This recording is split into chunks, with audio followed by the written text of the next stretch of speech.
confuse how to perform diaphragmatic breathing, especially postpartum, because सबने बोला है diaphragmatic breathing से ही healing होगी.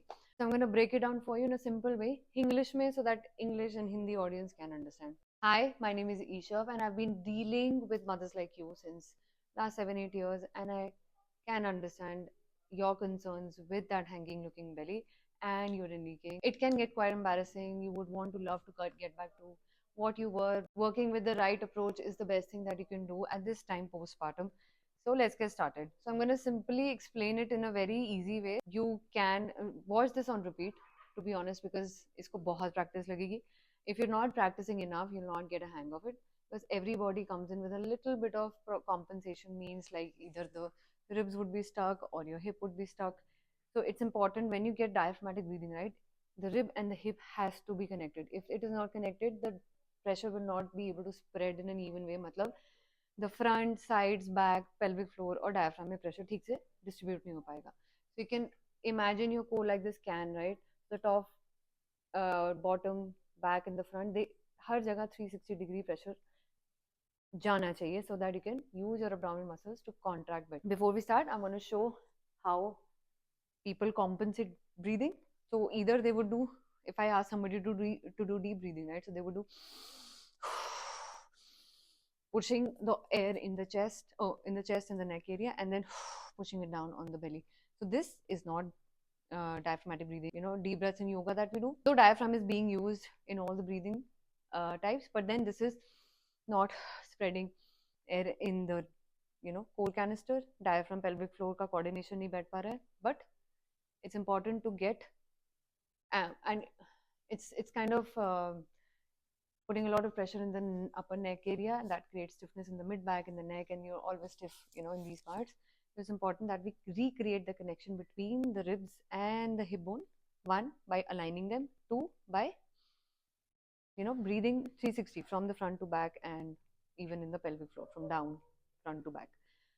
The second type of breathing that I see is people doing a lot in the belly, and this is the most common problem that I face as a coach, because people are stuck with their ribs, they're not able to expand them fully, and because of which जहाँ rib expansion नहीं होगा वो पूरा pressure belly में जाएगा, and they're not even able to connect with the pelvic floor.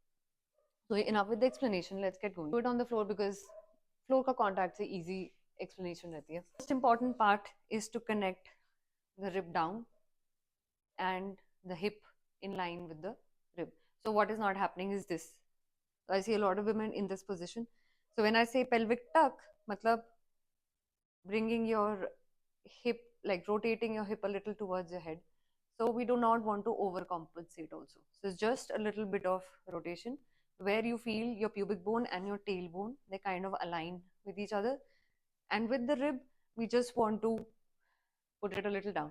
So for a lot of people, this area is stuck. So you can just reach up with your hand, and that's about it.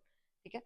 So once you have achieved this connection, then you might be able to feel the air spreading even better.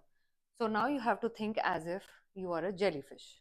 Your rib cage के बीच में होता है diaphragm, और hip bone के अंदर होता है एक pelvic floor muscle. So they both go down together, and then they both come up together. So that is how, like a jellyfish, your pelvic floor and your ribs, diaphragm work together.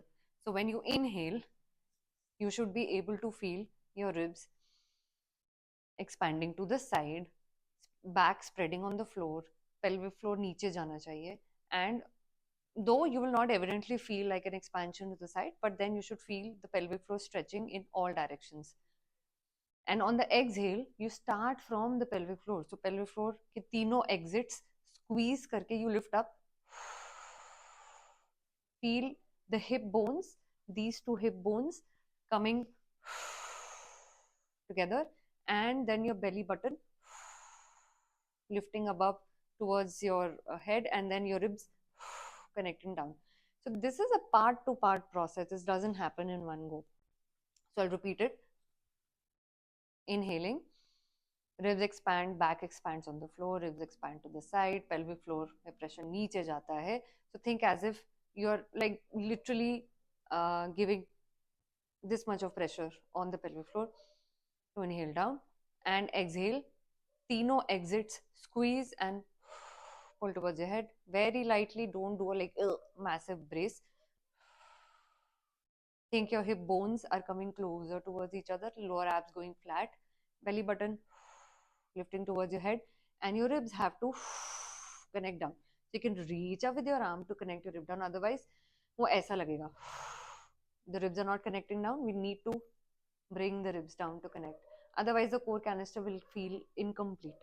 Okay, so practice this a little more with me. Breathe in, reach up towards the ceiling. Don't shrug your shoulders. Reach up, exhale.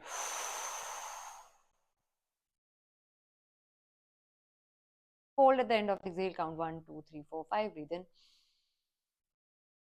Pelvic floor relax. Breathe into your ribs. Back expanding. Reach up towards the ceiling. Exhale. Pelvic floor lifts up. Lower abs connect. Ribs down. Belly button lifting up. Hold at the end of exhale. 1, 2, 3, 4, 5. Inhale. And this is how you execute diaphragmatic breathing. So if you have any concerns that you want me to address, I will do that in my next video. But till then, please keep practicing, because this will not come in 1 or 2 sessions. You will have to do a lot of practicing. Happy healing.